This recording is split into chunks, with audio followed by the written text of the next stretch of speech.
We'd like to welcome everyone to the Tennis Sucks podcast. Hosts, Travis Rettenmaier, the Rattlesnake, number 9 player in the world. Duper, widely inaccurate, and that just proves it. And we got Graham D'Amico, successful real estate mogul and 3-5 player. Tropical, come on. Welcome to Tennis Sucks podcast. Here with Travis Rettenmaier and Graham D'Amico, and sponsored by Selkirk and kind of partly sponsored by Sunday Swagger. Sunday Swagger, greatest threads in the world. And I thought because it's Easter, maybe not rip on each other, like just like a happy Easter, you know? Yeah, Graham's a great friend. Really enjoy his company. This feels like a rip. He's always just filling my day with confidence and joy. So happy Easter to all. And Graham, thanks for being such a wonderful, wonderful friend who never cuts me down or tells me about my inadequacies. I really appreciate that. Right back at you, friend. Yep. Happy Easter. Happy Easter. Okay, so first thing we want to get right out the gate is talking about the PPA. Well, you know, they did a championship Saturday this week because of Easter, so that's why you're actually here today, and we're able to make it back. But Red Rock PPA Open, let's talk about, let's start out with Paddlegate, since I think that's kind of the reason you wanted to put this pod together so quickly. Yeah, definitely. I think it's something that's obviously been prevalent in the sport for a while. The technology's evolving so quickly, and last year it was grit, and this year it's dwell time, the delamination of paddles. So I wanted to discuss that it wasn't just one player this weekend at Red Rock. It was an abundance of players and a lot of high-profile players that are using paddles that are coming out of the box delaminated, as if their manufacturers are making them that way purposefully, which wouldn't surprise me. And honestly, as long as the rules are the way they are, why wouldn't they? And if I could have the opportunity to play with one, I probably would too.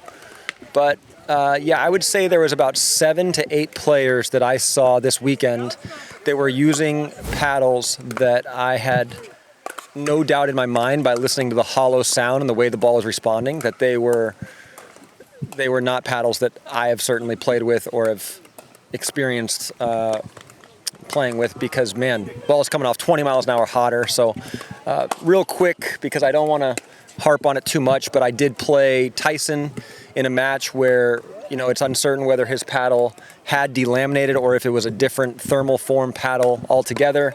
I'm going to take his word for it and just say that it delaminated. And with that said, the guy switched back to his old paddle and won singles and doubles. So it's not like he was playing better because of the different paddle. The guy played insane all weekend and deserves all the credit. But for me, when watching some of his forehands whiz by me 20 miles an hour faster than I'd ever seen, all I could think was, man, the PPA's got to do something about this and do something about it fast. There has to be some protocol in place, because gambling is getting into the sport, money is getting into the sport, more prestige is getting into the sport, and we have no protocol whatsoever to test for these paddles on site to ensure a level playing field. So I'm just going to name some of the names. Tyson is one of them, obviously. And you challenged his paddle after the match, right? I did. And so what does the PPA say they're going to do about that now that you've challenged? Well, see, this is a real problem, because basically they told me, and Tyson was honest about it, like, yeah, something's wrong with this paddle. I was surprised he played with it for as long as he did during our match, because, like I said, I heard it by about the second point. He didn't change it till the 5th point of the second game. But the PPA basically said, hey, we don't have the equipment on site to test for this. We believe strongly that it's delaminated. They know it's delaminated. So right there, he should be defaulted. He should forfeit his prize money. And the player that he played against, me, should move on. That's the way it should go. It didn't, and I'm okay with that. What I'm not okay with is the fact that it's the Wild West. So they said they were going to send in a paddle, and if it tested positive or it didn't pass the test, then he would lose his prize money and his points. To which I responded, well, what does that do for me, who was directly influenced by him using that paddle? And they basically said nothing. Like, shit out of luck. Tough break. The show must go on. So to me, that's, again, something that has to be adjusted, altered rapidly. And whatever that protocol is that's put in place, I don't know. Maybe you allow delaminated paddles altogether and just let everyone play whatever the hell they want. I think it would be a huge detriment to pickleball. But maybe that's what you do, because if you can't police this appropriately, then everybody needs to be able to play with the same paddle, the same product, the same advantages. So basically they didn't do anything. They didn't have an answer for me. And I was pretty disappointed with the way that they handled it, because I sat there for probably 30 minutes while they went and talked to Tyson and, talked to another guy and talked to another guy, and nobody knew what to do. So again, it was pretty sad to see how poorly it was handled and how they really didn't have anything in place to I don't know, make the rules fair. Yeah, so my first question is, well, if you listen to the Dink podcast with Zane and Thomas, they had Connor Pardo on, the commissioner of the PPA, right. And he spoke about this. He said they're getting the equipment. It's expensive, that Sure. they're going to have it, but not right away. So. He said a couple months or by the end of the year. Right. So you kind of knew that ahead of time. They didn't have the delamination testing equipment yet. It's like a press that basically tells you how far they can compress the skin down onto the core. But my question is, do you think that being Tyson such a big name for the PPA, right? He's probably their golden boy, maybe bigger than Ben Johns for probably, them, yeah. Right? Draws a bigger crowd. Do you think that they'll actually send his paddle in, get it tested, and if it comes back positive, do something about it? No.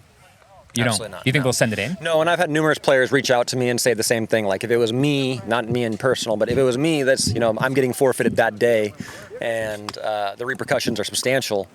If it's him, and nothing against Tyson, he's deserved his clout, man. The guy's a stud. He brings people to the stadium, and I love what he's done for pickleball.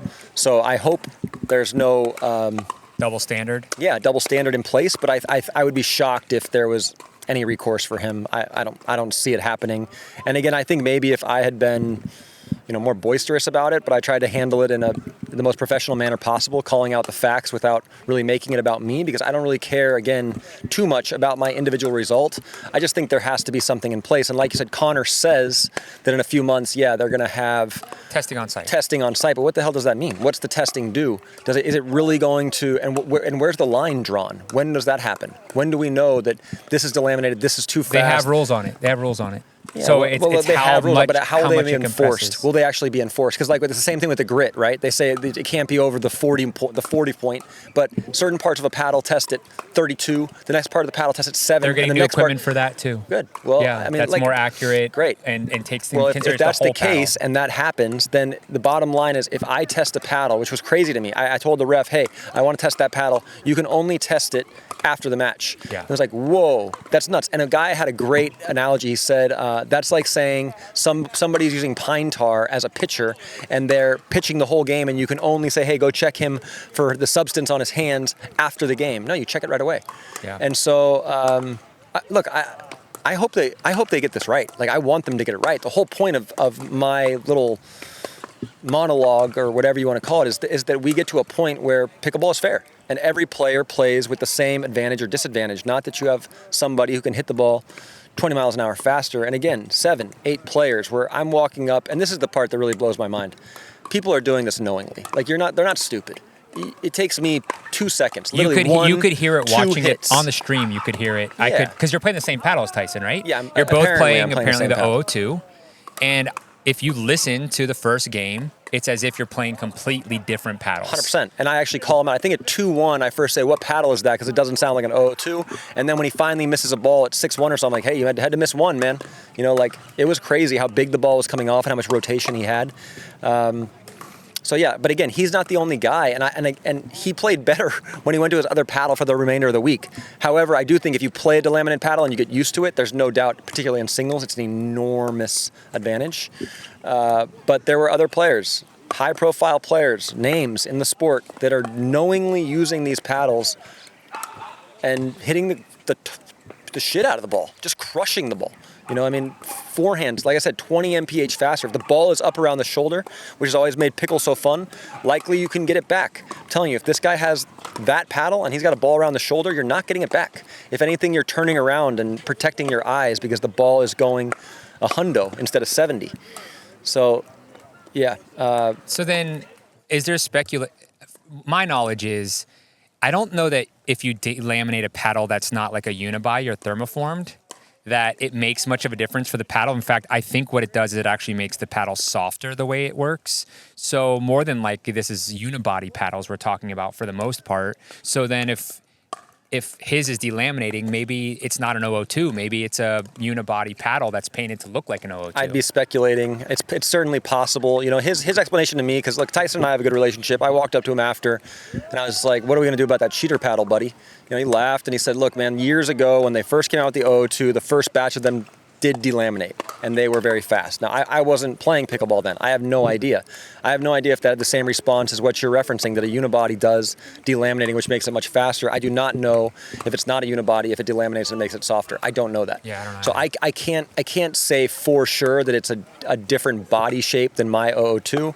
I have no idea. When he changed paddles, did it feel and sound similar to yours after he changed back? Yes. And it wasn't delaminated? Yes. All right, so maybe it's just an 002 delaminating. It could be. It's possible. Yeah, it's very possible. And like, I'm going to give Tyson the benefit of the doubt, because up until now, the guy's never been, he never cheated me on the court. He's never been, outrageously, offensive in any way, or, I've always thought he was a good guy, a pretty honest guy. Now, with that said, I do have to say, like, there's no chance he didn't know something was up with the paddle. He knew. It's impossible not to know.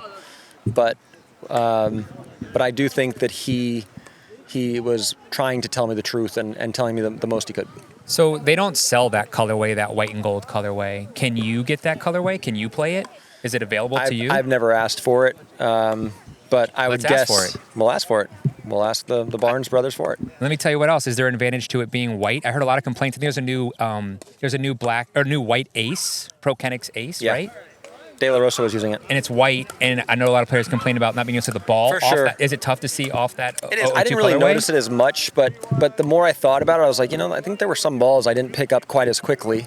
But I never had a huge issue with that, but I can see how it's an issue. And then other people were complaining that there's a gold on it, and that gold flickers in the sun. And that minor flicker, obviously, you're trying to pick up a ball that you have a split second to hit.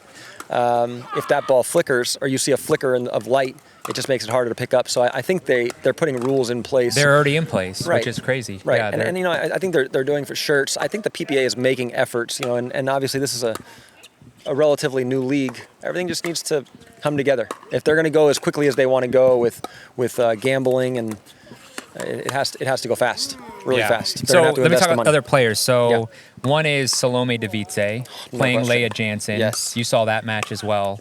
Salome more than likely had a delaminated paddle. It was also challenged, similar to the Tyson match. Leia and Salome, Leia and Salome, I feel like are like mortal enemies, right? They are. Yeah, they are, man, for sure. I love watching those matches. Don't you? I don't. You don't? I Why? turn Tell me. them off. Why? Because it's ugly. Oh yeah, It's just too ugly. To me, it's just too gross. They've gone too far. I mean, I don't blame Leia for how she's reacting, and I think given Salome's history with line calls, it's not surprising. But yeah, I have no interest in watching that. It's not fun for me to watch. I want to see people talk shit and have real fair competitive fighting matches, which is why I have an issue with the paddles. Yeah. She handled it differently than I did. She obviously has personal history. If I had personal history with Tyson, where he had cheated me in the past, I probably would have been a much bigger prick than I was. Yeah. They were just literally They hate each other. so rude to each other. Awful to one another. Like not enjoyable. It's before the match even starts. Every time. Every time. There's bringing in 10 refs. Yes, but it's happened with Salome a lot. Like I think it happened with Megan when Megan played her. They had 10 refs on the court. Yeah. And I mean, I've seen some of the calls. We're talking a foot inside the line, she'll call out. And Zane's made a joke. He made a joke to me right before we played our mixed. I forget the third one, but he said, "You know what I'm going to do? I'm going to show up with a paddle that's obviously delaminated, the hottest paddle in the world. I'm going to call every ball out that's close and just see what happens." He's like, "I bet I win." I was like, "You probably would." He's like, "Yeah, I win. No one's going to do anything." So who else? Gacheva? Christina Gacheva? Yeah, she was using one that was hot. Riley's was a joke. Riley Newman. The Gamma was a joke. That's a new Gamma that's not out yet as well. Carbon fiber. I mean, I could hear it first ball. I heard Tyson mentioning it to the ref during their doubles match, but he didn't. Tyson doesn't want to get controversial. He's in a very good place in the sport. He doesn't want to say anything to damage his name, but he was inquiring with the ref, like, "You hear that, right?" And I was like, "My man, I hear it. Like, I hear exactly that. I heard it yesterday too." So yeah. So a lot of the paddle companies are having troubles with it. It's an issue. The Onyx, Safarova uses it, and Cali. I don't think they're playing one right, but it's obviously delaminating. Whether they're playing when it's delaminated, that's a different story. But you can hear it at times, like, oh shit, it's coming. Like but that paddle's about to get real hot. Is sound like a for sure indicator that it's delaminated, would you guys say? Yes. It's one characteristic. It's one characteristic, but the primary. You start to say, okay, and then the next one is the ball's going so hard you're afraid of getting hit. Right. Okay. Like Riley hit one ball when we were playing the bronze match. I did like a solo shake and bake at him, and we made a joke about it. I hit the forehand, and he like kind of full swings a backhand back, and it was so fast. Before I even got my paddle back, it had hit me in the left hand. I was like, where the hell do you think that one was going? He's like, into the rocks. And it was, man. The thing was so fast. I was like, and I made a joke to Kohler. I was like, hey, okay, that's our strategy now. Just hit it hard at Riley and get the hell out of the way.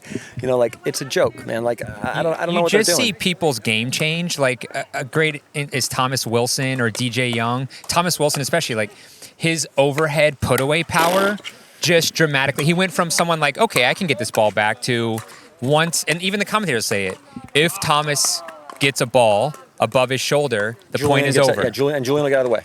Get out of the way. Yeah. You're running because the ball is coming off. Thomas, he reached out to me when he saw the thing too, and he was like, no one more than me. He's like, even though I play one of these paddles, wants to see there be a protocol in place that's fair for everyone.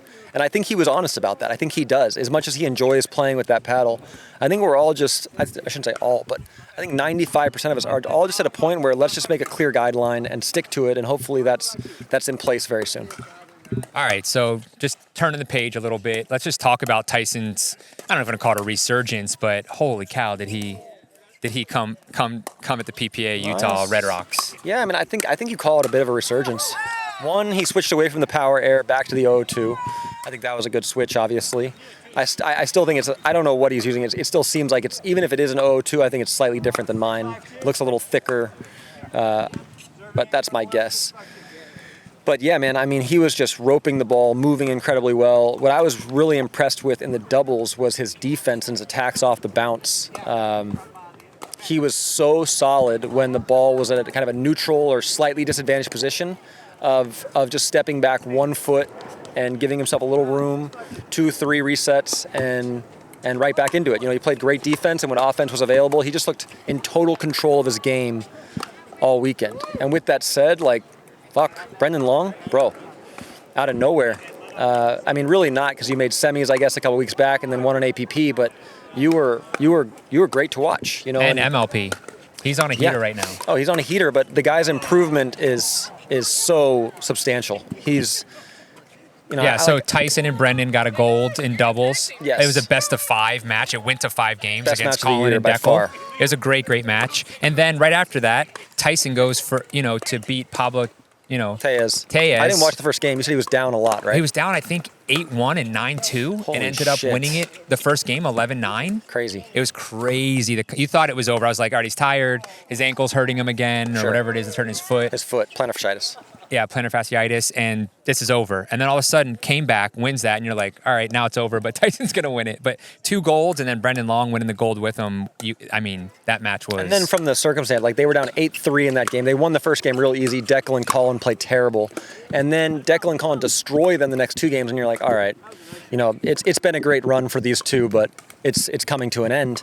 And you think that even more so in game 5 when they're down 8-3. But that's kind of what Tyson showed all week. He had a really strong will to win. He never looked panicked when he was down. And it's true. And they made really good strategic changes. I guess Brendan had a little thing with his shoulder, so they switched Tyson to the left, and it changed the dynamic of the match. They hadn't played with Tyson on the left the entire tournament. They hadn't needed to. And they moved him to the left. They had Brendan on the right. And, man, Tyson's first ball drive was a laser over the net every time. Great trajectory. Like I said, fully in control. Resets good. Crossing and attacking when necessary. Attacks off the bounce. Great spot. Great location. And they just played with great energy, man. They looked like 2 guys that were really having fun playing together. And credit to them. Another 2 that kind of had a coming out. Another coming out is Iggy and Anna Bright winning their first gold together. Yes. PPA in mixed. And they were down first round to Patrick Quinn and Brasha, Maggie. I want to say 11-9, 8-6. And it looked like it was not lights out. Maybe the second round. Second round, maybe. but it looked like it was lights out, and I walked away, and sure enough, they battled back and ended up winning it. Could have been closer in the final, but anyway. They're both just finding their games more and more each week, and even together, even more so. They're going to be a tough team to beat. They're going to be a very tough team to beat. It's so funny because all of this, as I get more and more invested in pickleball, it's just so much how you mesh with your partner. I mean, I cannot put enough emphasis on that. It's so critical. You look at two great players who play together. A good example is watching Anna Bright and Vivian David. Two great players, but I'm watching them like, they don't look great together. There's something missing between them. And then you get Georgia, who might not be considered as good as Anna Bright, and she and Vivian are better because Georgia can make more offense and create more havoc. So it's so much how you mesh with your partner, and I think Anna is kind of that neutral player that can kind of provide offense, not a ton of it, but isn't going to give you a lot of errors. And then obviously James is just a powerhouse, just hitting the shit out of everything, playing a different brand of pickleball that is, forceful. They're Very, definitely very forceful. the mixed team to watch. I mean, obviously Sure. besides Johns and Waters, they're the team to watch this I don't think they're going to beat them yet. I still think Georgia and JW have a better chance just because Georgia's going to create more offense. I think Anna's going to have to get a little quicker in her hand speed and in her ability to create offense for them to beat the Johns. Yeah, but I like James better in mixed than I do JW. Oh, I do too. So I would pick them. If I was going to pick a team to win, I'm picking Ignatowicz and Anna over JW and Georgia. Yeah, that's they'll beat them. But I'm saying to beat the Johns, or Johns and Anna Lee. You think JW and Georgia have because a of better Georgia. chance? Because look, the majority of the balls are going to go through Georgia. Anna's not going to create the same offense as Georgia does. Georgia is also going to have bad days. We know that about her. But her ceiling is substantially higher than Anna's just because of her game style. So when she's on, she can truly win 7-8 points by attacking the guy up the line. And I don't think Anna can do that quite yet. I mean, maybe she can develop that. But, either way, those are three great teams. And it'll be interesting to see how Anna and James develop. There's no question they're going to get better and better as time progresses. So let's just talk about your record at Red Rocks this weekend. I started calling you QT for quarterfinals because it seems to be your trend. I lose quarters You get every on time. live stream, I turn it on to watch. I lose. And I get to watch you lose. Yep. But you pulled it out in men's. Got one men's win. Made it to semis, so I can't call you cutie anymore. You sure can. I would. Yeah, no, I mean, singles was challenging. First game, 14-12 to Tyson. I think I had like 3 game points, and one of them had him on a string. It's so painful. And lost it. And I just absolutely destroyed him in the second game, 11-4, with a lob to finish, which I loved. Yeah. That was pretty. That was good. And then third game, man, credit to the guy. He played great. He passed me 8 times, 9 times. Very close to the line, very accurate. But it was good points. I felt like I'm close getting there. Then mixed, Leia and I got work to do. We're just not simpatico. We don't sync very well yet. She's a great player, and I think in my own right I have some skills, but we're not joining those two skills together. So we thought we had a very good chance. I don't think I'd ever lost to Zane in mixed before. I think I was like 3 or 4-0, and Susanna Barr just absolutely destroyed us. She was providing, and it's a good example. She was providing a lot of offense when she was in dink battles cross court with Leia.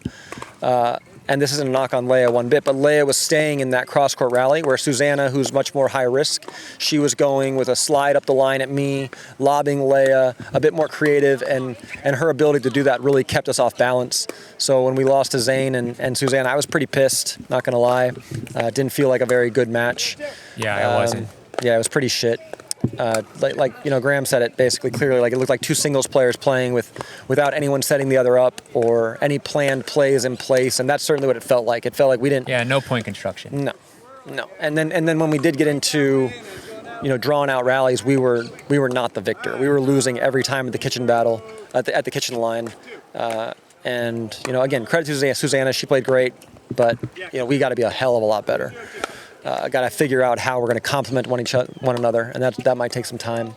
But then AJ was super fun to play with. First time I played with him. I don't think I've ever seen anybody that has like a larger scope of how they play, from his highs to his lows. He might be the dumbest player I've ever played with. And I say that with love, AJ. He plays with me, AJ. That's not a good sign. He's also a genius, man. Like, the guy in 5-minute patches, you're telling yourself, this is the best pickleball player on the planet. He's hitting shit that nobody else hits. And then for 5 minutes, you're like, dude, this guy's so bad. He makes so many mistakes. And so I actually set a rule, which we didn't really use often, but it was like a 2-shot dumb rule, because everyone knows AJ likes to try lobs and crazy shit off the back foot. And it was, if you hit 2 dumb shots in a row and we lose those points, then you go on timeout and you're now on the right side. And so we enforced it a little bit periodically, but it was clear right when he got on the right, even when we enforced it, he was just a fish out of water, hated being over there, didn't like it. And you lost more points. And we lost more points. You know, Had to switch it back. Switch it back real quick. Here you go, honey. Just keep you happy, all right, honey? Speaking of which, I've been saying it for, I think, 6 months now. Nate and I have been about, you should be the best right side player in the world. That's where you need to be. And this was kind of your first tournament testing that, I think. Yeah.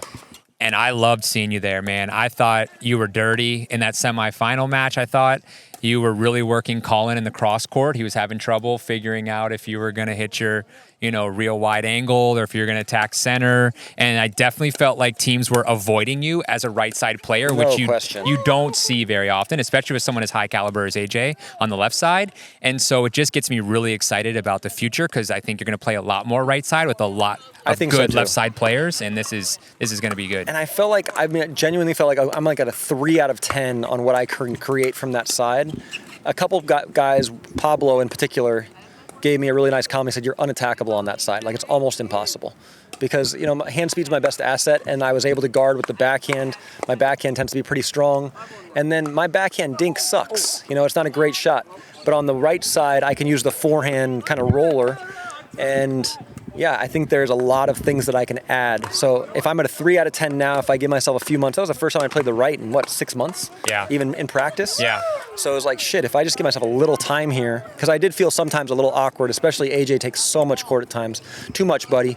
Too much. 60-40, not 80-20.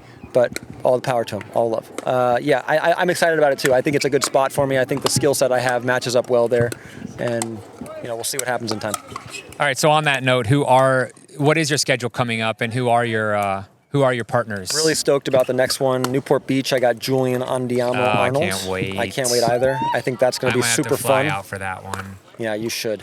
Thank you, Rick Chan, putting us up at the Vea. Graham's not coming. He says that. I don't know what the Vea is. It's the hotel. I also don't know Rich Chan. Rich but Chan thank is you, Timmy's Rich. friend with the hard 8s. Come on, see, you're not even in the club. That's why. Thank you, Rich, for putting Travis up. He needs it. Oh, thank you, Rick, for putting Travis up. He needs it. I do need it. I'm a broke, divorced fool. Not even divorced yet, but getting there. All right, so Julian Arnold. Then I got North Carolina. I'm playing with Deacon. Okay. And then, right after that, actually is Atlanta, I believe, playing with Julian again. Back-to-back Julians. I believe it goes Newport, Atlanta, both Julian. Then it's North Carolina, Deacon. And then I want to say we're almost to San Clemente, which is, there's Texas Open. I haven't gotten anyone for that yet. I'm still scheduled, slated to play with Deacon. And that might be what happens. I mean, as of now, we're committed for those. But I think he and I are both aware, we need to have results if we're going to play. And so we'll see what happens in North Carolina. And then San Clemente, you've got. San Clemente, I'm going to play with Kyle Yates just to get ready for MLP, because it's the week before MLP. And yeah, certainly been conversing with some players and seeing where they're at. But I want to maintain my commitment to Deacon if possible. But we got to win, and I feel like I've had good results with everybody I've played with this year for the most part, whether it's Austin or AJ, and always feeling pretty comfortable. And so that's going to have to remain. I'm not going to take L's for no reason. Yeah. All right. Well, on that note, from the PPA this weekend, how are you feeling about our trades with the Florida Smash now that you got to play Colin with Deckel? That's a matchup you might see. Yeah.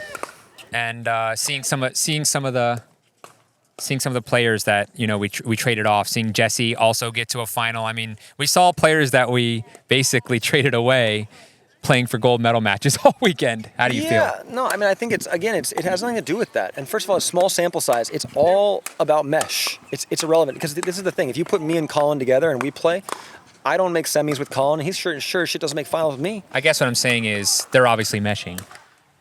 Deckel and Colin. Yes, but you're talking about AJ and Jesse, who have been playing and are very good friends. That's not a relevant result to me. Okay. It has no basis on anything. Is she going to have that same result playing with Colin in the mix? Because Colin played with Marietta Wright, who won the doubles, and they lost second round.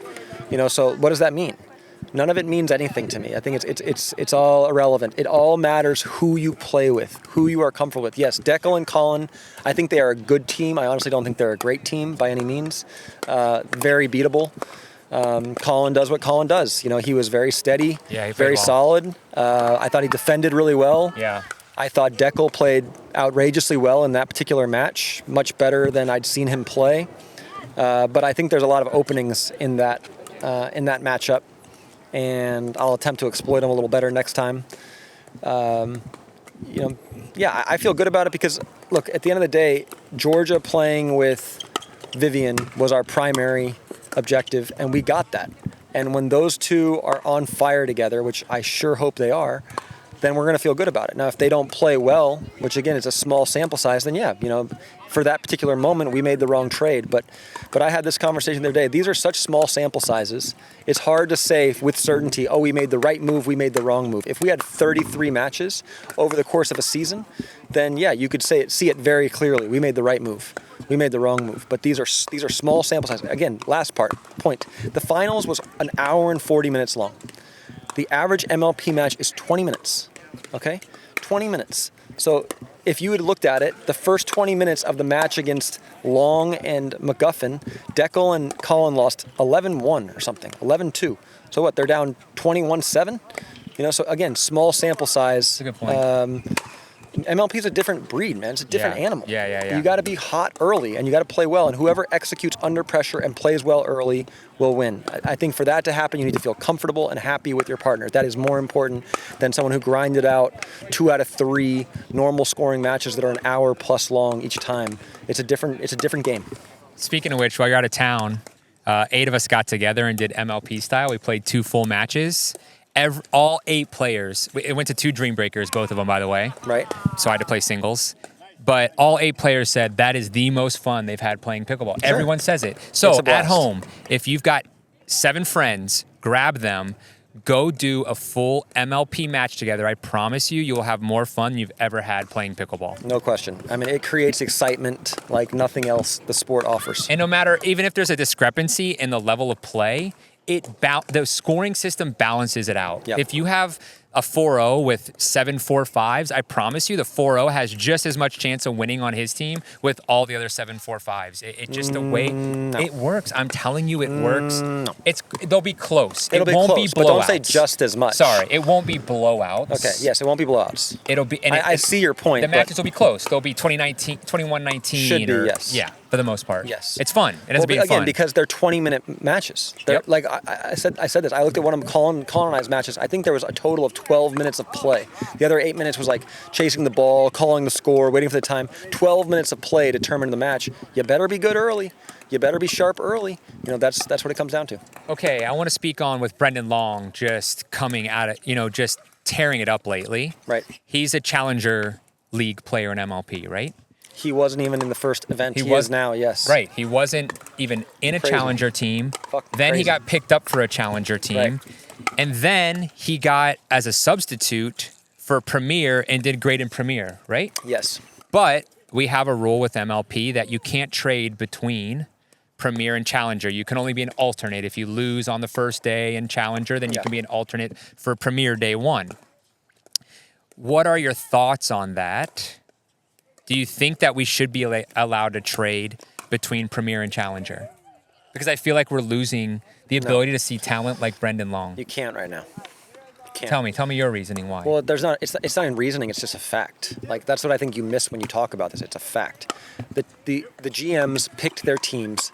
The Challenger League is just as important this year as the Premier League is for where we place for whether a team is Premier or Challenger next year, which is what we're all vying for, we're all fighting for. So if someone makes a great pickup like Miami did with Brendan Long, how can you allow them to get rid of Brendan Long? Let me stop you. Okay, the trade has to be agreed by both teams. So I'm not saying they don't have to, Miami doesn't have to give up Brendan Long. Oh, they so have you're saying the right. the trade. But what if they offered Riley Newman? For Brendan Long. And Sure. and then that's what I'm saying. Then so of course it should. why is that not happening? No, then that should. That's what I'm asking. Oh, Why okay, are there I not got you, trades I got between you. the leagues, agreed upon trades from both teams? Yeah. No, it should be in place for sure, because you should always have the best players in Premier, and it's just like in any other sports league, the NBA, the G League, guys get sent down, guys get moved up. Right. It happens all the time. Right. I think we're missing an opportunity to see like up and coming talent. And Brendan is really, he's exemplifying that better than anybody. And Hunter Johnson did it too as an alternate. But he did horrible in Challenger, so it's like, again, small sample size. But we talked about horrible results. But there's some that say that maybe that was purposely done so he'd get his shot in Premier. I don't think it was. You don't think so? No. All right, let me ask you this. I've heard, what do you think the reasoning is of why we don't trade between Challenger and Premier? No clue. This is what I heard, is that contracts were signed by some players that said they'd only play if they're promised to stay in Premier. That's interesting. And that's why they can't do it. That's interesting. Just something I heard. It's a possibility, and that's the reason why we don't do it. I mean, I'm sure it's possible. Yeah. I don't know. Okay. All right. I think there should be trading between Premier and Yeah, Challenger. of course there should be. But it is what it is. We'll see if it changes next year. It will. Okay. I don't know if you want to talk about this or not, but I know that there was maybe a meeting recently about you having ownership interest in the Smash. Yeah. And not being able to be a player. Delaminated paddle. We have one right in front of us right now. Oh, yeah, 100%. You can hear it. Yep, heard it right there. Hey, Lisa, Chuck, are you guys losing right now? Oh, we think we have a delaminated paddle over here. Yeah, we can challenge that one. You want to challenge that paddle? It sounds hot. Some foreign substance. It sounds hot to us. It's a carbon too. We know the carbon. No, that one's fine. That thing's coming off soft. If you want to switch your paddle out right now, I'm okay with it. All right, go ahead. So they're having difficulties with you being both an owner and a player because they feel like it's a conflict of interest. Yeah. Meaning, if for some reason you go to play for another team, you get picked up by another team, which is more than likely going to happen, after the summer here, that you may not play as hard in order to give the Smash a better opportunity of playing in Premier for 2024 or whatever the conflict of interest might be. Right. What are your thoughts on this? What do you think is going to happen? I mean, I have no idea what's going to happen. That's number one. Yeah. Number two, they're right. It is a conflict of interest. There's no way to deny that. You can't judge character. If they could, they would recognize right away that I would never tank a match or anything of that nature to give the Smash an advantage no matter who I was playing for. I'm just going to play. That's what I always fucking do. Doesn't matter. So, but with that said, as gambling gets into the sport, which is such a big money driver for the league, they have to do something about me.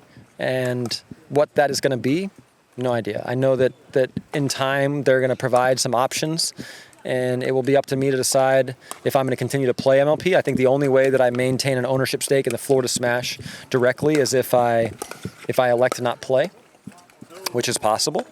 There's a possibility that I give up my shares in Florida Smash. Maybe I pass them on to you. I put them in a trust for my daughter. These are all things that are possible as well. Maybe I own just a portion of the league and I don't own the Florida Smash directly, but that creates a conflict because I obviously want to be heavily invested in this region and how pickleball is exploding in this area, and us building a stadium and having home games and merchandise sales, and do I get a portion of that? So shit, man, nobody expected things to go as fast as they have, and I know that they're in a pickle, but I think they also know that I'm in a pretty strong position given the contract that I've signed, and it's going to have to be a good offer. Whatever it is, it's going to have to make sense for both sides, and I hope that we come to a conclusion that is reasonable because, I want to maintain my ownership in Florida Smash. I want to continue to play MLP. Those are the two things that are most important to me in the sport. Playing PPAs is just a passageway to that. Yeah, it's sad. I mean, it's the reason we bought the Florida Smash, right? And was so that Steve, you could play, you could have new partners, Yep. and that I could enjoy watching you play and being on the sidelines. Well, also, so we could side by side watch where this goes in 20 years. Right. That was our objective, and we're going to build pickleball in this region, and we're going to make, look at our courts right now. We had 2-3 people out wearing Florida Smash right away. That's pretty sick. Yeah. It's happening, and we've obviously done that. So we want to continue to do it, but I think Steve has my back. I think he knows that it's a difficult situation and knows that my heart's in the right place when it comes to MLP, Florida Smash, wanting to play. But it's a difficult It's a difficult one. Nobody really has the right solution, and I think when they do give them to me, I don't think there's going to be a great option, a great answer. But what I'm hoping is that they'll allow me to transfer my shares to you or to my daughter, and then I can just play independently and freely for whomever. And that's what I'd like to see. Yeah, Because- don't do it, guys. Come on. We did this for the love of the game. Don't you want some owners that are in it for the love of the game? Like, we were there, you know? Yeah, we were there before a lot of We you. were there to be before honest. you guys even knew what pickleball was. So When nobody wanted teams, Graham and I were in there. Slow down. Well, it's the truth. Yeah, you're right. I will slow down. It was just me that wanted the team. Graham bailed out. Sorry, it's Easter. I'm supposed to be nice. yeah, it's Easter. It's Easter. And the courts are packed. It's crazy. I did not expect that. Yeah, he didn't expect it. I expected it. All right, Rowan, we got to check in. Bread and butter. What's other pickleball news? What do you got? How's your Easter? Give us an update. The people love you. Every time I go out, everyone thinks Rowan is hilarious. The guy with the knee pads is hilarious. They want to hear from the man. Yeah, I'm having a good Easter. I hope everybody else is as well. Travis, I did want to ask you two things. Can you talk a little bit about Leia's tweet like a week and a half ago about removing singles completely, and you kind of agreed with that in the comments? I guess just what are your thoughts on it if you want to elaborate a little further?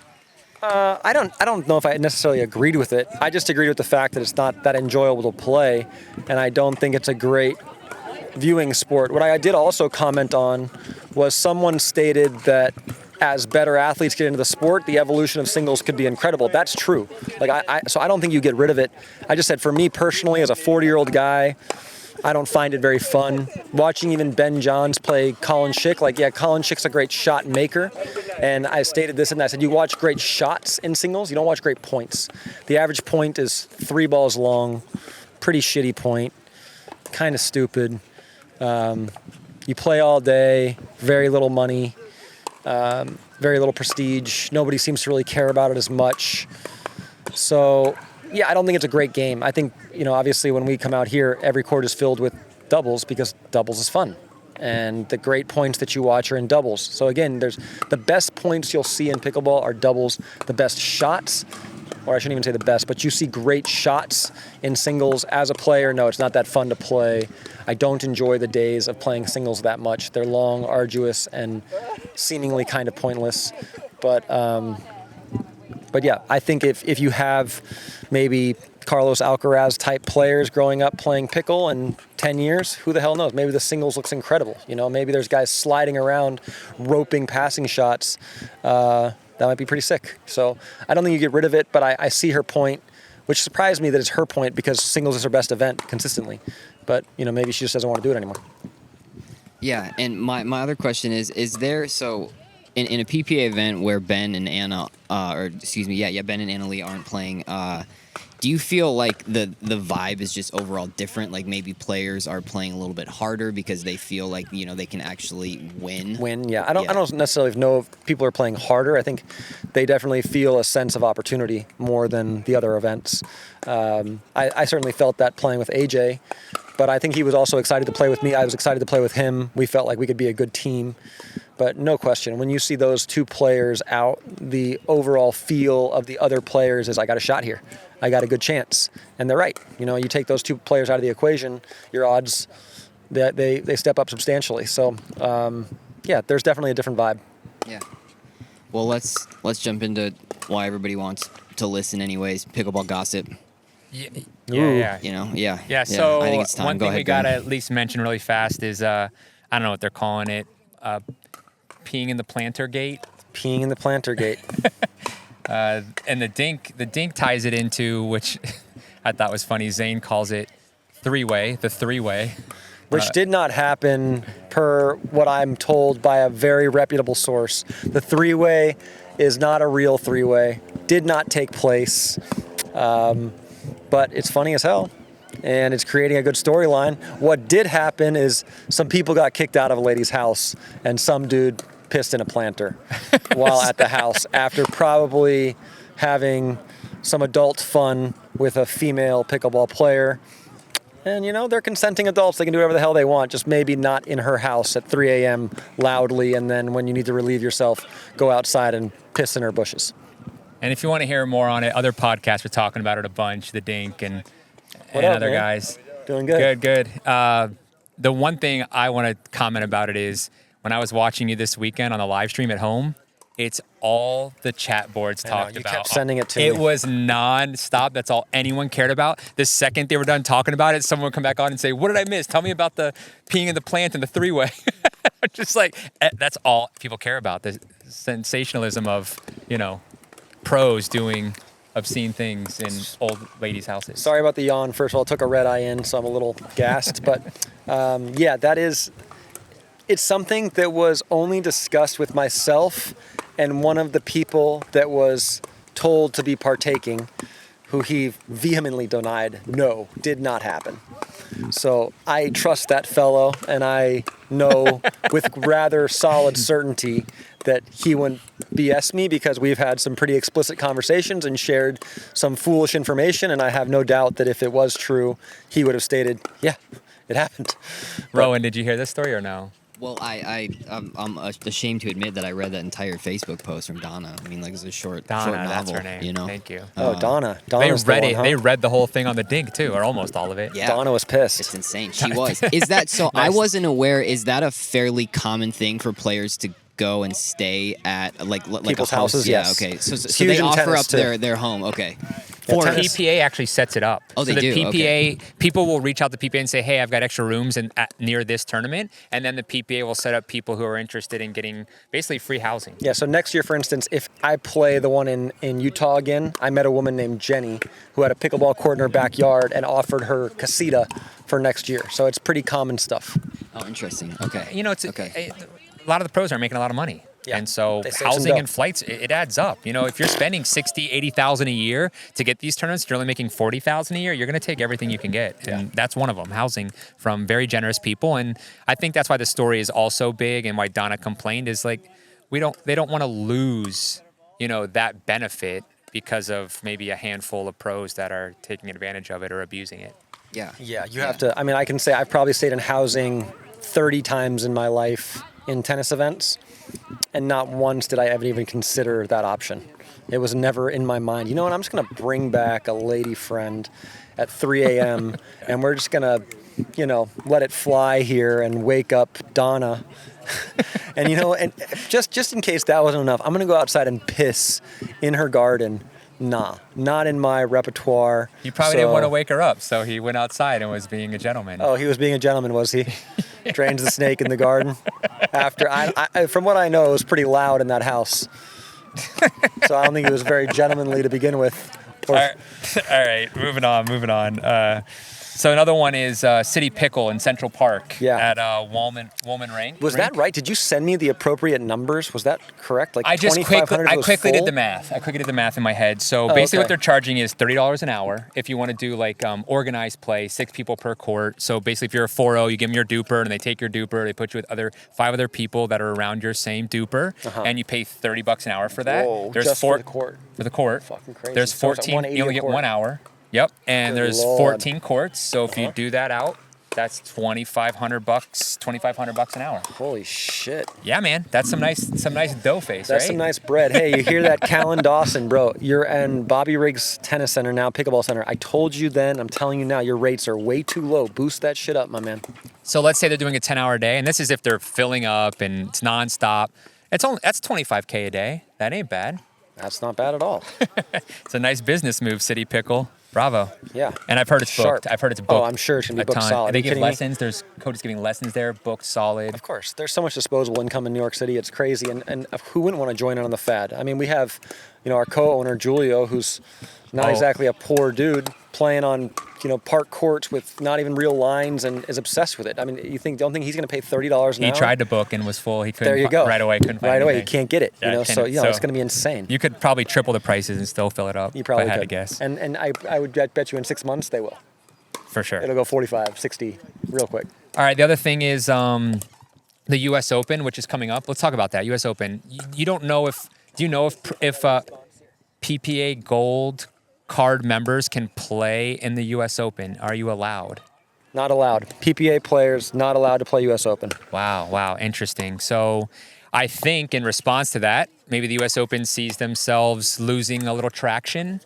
I didn't even know it was happening, to be honest. Okay, but it used to be or is the biggest event in pickleball.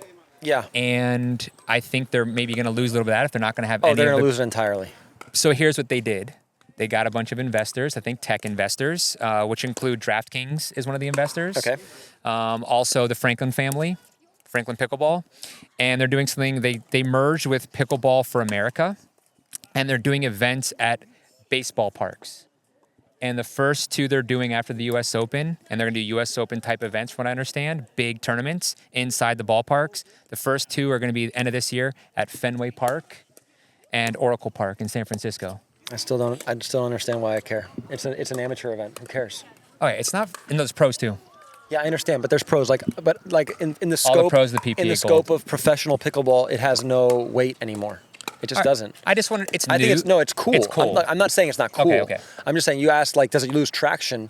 To the average fan that's watching pickleball, yeah, I think it loses traction because you're not going to watch Ben Johns, you're not going to watch Anna Lee. If I'm an amateur, I'm stoked about it. Can't wait to play in Fenway. Right. That's awesome. That's awesome. But you're talking about two totally different things. They're not one and the same anymore. And I think that's happening more and more. The amateur game and the pro game in pickleball literally used to be joined at the hip, same exact event, everybody playing together, sharing the same locker room. That's changing rapidly. The professional game is trying to venture away from that as much as possible to legitimize itself as a professional sport. The U.S. Open carries no weight in a professional forum anymore because nobody cares. The best players aren't there. Who cares? But yes, from an amateur standpoint, awesome. I would kill to play it if I was a 4-5 or 5-0. But as a pro, if Ben can't play, if Anna Lee can't play, I do not care. As a fan watching that likes to watch the best pickleball in the world, if they aren't there, best players in the world aren't there, I don't care. All right. I mean, it's news, though. I just wanted to bring it up. Oh, no. And I didn't mean to shit on it. I thought you meant it from a professional perspective, and from a professional perspective, it's just not. It still doesn't change anything. Yeah, but from an amateur perspective, it's awesome. And I think they're going to plan on expanding to a lot of different ballparks. Yeah. So it'd be a kind of a cool tour if you were a big amateur pickleball player. Very cool. In fact, I think, and I love Fenway. Fenway's sick. Well, we know someone connected to Oracle Park, San Francisco Giants. Oh, yes, we do. Yep. And so I think that Nate and I maybe are going to go out for that event to go watch/play it just to see what it's like. I kind of wanted you guys to. I know we're obviously a few weeks after, a month out now, but Daytona and just kind of what went wrong in your eyes with that whole event. Why you kind of just couldn't get past that. I want to say that I think the event went really well. I think that it improved again. I thought it was a great event. Oof. I don't know if I love Daytona. Oof, I think that's Daytona a really bad Beach. perspective. Yeah, Daytona. Not for players. All right, sorry. Let me say from my perspective. And even for fans, it wasn't nearly as good as Columbus or Legacy. It was worse. And I mean, I'm an MLP owner. I love it, but it was not nearly as good of an event. It was way worse. I thought there were a lot of fans. I thought it was tightly run. The events went off well. The 4 courts being streamed was nice. The weather was good for us. No, it wasn't. It was super windy. It was terrible to play. Okay, from a spectator, I wasn't playing. Actually, Yeah, I did I'm play. telling you, the fans weren't as excited. The energy wasn't as good. It's literally been a topic of conversation that maybe because they instituted the orange and blue card, that they potentially took away too much of the bravado, which isn't true. It's because of the players that were in the ending matches. But there was way less energy from start to finish at that particular event than the other events. Because of the cards. No, that was like they were trying to figure out, like people on the competition committee and owners, why was this event so much more docile and than the other what's ones. your thinking? My thinking is, one, the venue was terrible. Daytona is not a good venue. Yeah, I don't for love it. Pictona. It's a terrible place to have Oh, it. you didn't either? We've talked about how sectioned off it is, and it feels fragmented. And Yeah. it's not a great place for pickleball. 2, Legacy felt like a legitimate stadium where you had perfect viewing around. The stadium there didn't feel like you could hear a roar. It didn't feel that you didn't have that sense of like we're in a real sports facility right now. Did not feel that way one bit. And then lastly, which is I think the most important one, the wind kills it, okay? The wind is a huge factor, and they need to move all MLP events indoors as quickly as possible. That has to happen now. But they're not going to do that, are they? Of course they are. Of course they are. Didn't we make an agreement with Lifetime Fitness, and aren't those all outdoor facilities? But they're not all outdoor facilities. They have tons of indoor facilities. Look at Minnesota. Minnesota's indoors. But then Atlanta, it'll they have indoor be courts. temp nets No, on temp courts. No, they're building 50,000 courts right now. Indoor courts at Lifetime? Yes. Oh, I didn't know that. Yeah, Lifetime's putting an enormous investment. I see the tennis. Steve said they're averaging $500,000 per court based on air conditioning and some other aspect alone because they're putting so many indoor courts together right now at Lifetime. Like they're taking over the tennis courts that are already in Lifetime, or they're building new, totally new facilities? Can't tell you. I can just tell you there will be an abundance of indoor courts all around the country at Lifetime Fitness, and all MLP events should be indoors. My guess is by next year when we have stadiums and home matches and away matches, that's necessary. All right, what about San Clemente? Have you been to that facility before? I No. hear it's the best one on tour. I've heard it's but the it's nicest outdoor, one. right? It's outdoor, yes. Okay. But you're in Cali. I mean, I don't think you're gonna Cali have in the summer. Yeah, I don't think you're gonna have horrible wind issues in San Clemente in the summer. But yeah, that was a dread. Like even showing up to Pictona, I knew it right away. Like the quality of play is gonna be shit. And if you looked at it comparably from the other events, the quality of play was shit. It was terrible. You had literally matches that were determined by who picked the right side. Rowan, I'm jaded. I had a great time, and we lost every match. Yeah. Which How's is that actually possible? which is actually more what I was asking about. Yeah. I mean, I thought know. I thought No, like for us, the- we lost the every MLP. match again because I think what Graham touched on with watching Jesse and Colin perform so well this weekend, we didn't have a great team chemistry. We didn't have players. And we knew it. We knew it. We thought we could overcome salvage it, sure. and we couldn't. We got worse, and so We got worse, particularly in the close matches. And I think that's what people that watch MLP should realize is the margin is so small. It's such a small sample size. As I keep saying, 5% determines everything. It's like if you're 5% better, you win. If you're not, because we're going Dream Breakers 2 out of those 3 matches. We're up in 2 of the matches against the St. Louis Shock in the first one, and we had just teams, myself and Colin, Jesse and Georgia, that didn't really gel well. It's not that we didn't like each other. It's not that we had malice towards one another. It was none of that. I love Jesse. I think she's awesome. Like, I actually find her hysterical. And Colin and I are getting along great. We just couldn't find the right cohesion in our game styles and our personalities on court to bring out the best in one another, particularly when it was 16-16, 17-17, and you need to know that the partner that you have trusts you and is going to back you regardless of if you make a mistake, and we didn't have that. So our objective after was how do we get that, and we did it by getting George's favorite partner, which is Vivian David, and we believe pretty strongly that they're going to be a force and they're going to carry our squad. And Kyle and I, if we can just salvage a few matches and play well, which I think we're capable of doing, then Florida Smash will be right in the mix again. Yeah. And I think the chemistry issue actually came, like you just said, mostly from a difference in pickleball strategy. For sure it does. And which is crazy. I don't know if that has happened before. MLP-wise, in usually it's MLP? chemistry, Okay. it's personality. Yeah. Like, I don't like this both. person. It was both. Yeah, but I think a lot of this was strategy. Well, like, on the I like men's playing side- this way, I like playing that way, and then you're fighting each other about how to play. Yes. And then that spills over into eye rolling or, Well, right, and then there's also things like, you want to fist pump or smack the guy on the butt. Like AJ's chest bumping the shit out of me. Like I almost have bruises on my chest from the weekend. I like that. Colin, you hit a great shot. He's not going to give you nothing. And that's just his nature. And there's nothing wrong with that nature. It obviously works well for him. But as a partner, I don't like that. I want the guy to, punch me in the face, basically. Like, let's fucking get this going. Like it's just a difference of, so there was both. But yeah, I think the primary was we all wanted each other to play a different way. And in such a, again, where you're playing for 20 minutes for a match, we shouldn't be trying to play a different way. We just need to play, and hopefully it works. And it didn't. That's it. Yeah. Yeah. Thank you. All right, one last thing I wanted to bring up, or 2 things. One is Pickleball Elbow. It's real. And I have it. How's it bad? I've been told 1,000 different things to do. Lee Whitwell told me to wrap a tampon around my elbow for absorption of shock. And I don't think she's playing a trick on me. I think she legitimately means it. But rubs and ice and heat and rollers and PTs, and it's on and on and on and on. And apparently Graham told me ice doesn't work. First time I've heard that in my entire life. Like, hey man, just ice it. Oh, it doesn't work. I do it. It doesn't do anything. I'm like, oh, well, how many times do you do it in the day? Just once. Oh, you have to do it off and on. Oh, that's a lot. I'm not doing that. I have to say, it's gotten better in the last week. I went to a PT. I've been doing some things. And I don't think you can call it pickle elbow. It's tennis elbow. No, it's pickle elbow. It's pickle elbow I've now. never played tennis. Why would it be tennis elbow? It makes no sense. Well, I mean, it could be from something else. But it hurts, and now that I've had it, everyone tells me they've had it, so it's an epidemic. I've never had it. All right, minus this guy who it probably doesn't swing hard enough, you know? That's I've the got problem. shoulder problems. Oh. But they're from tennis. He's got tennis shoulder. I can't say that pickles ever harmed me. But yeah, I wear the wristband now and do the icing. No, it's not a wristband. It's like a armband that is ridiculous to see you play with. And a lot of stretches and a lot of stuff. Let's see if there's anybody here playing with it. Yeah, there's that dude. He's like 70. That's you, Graham.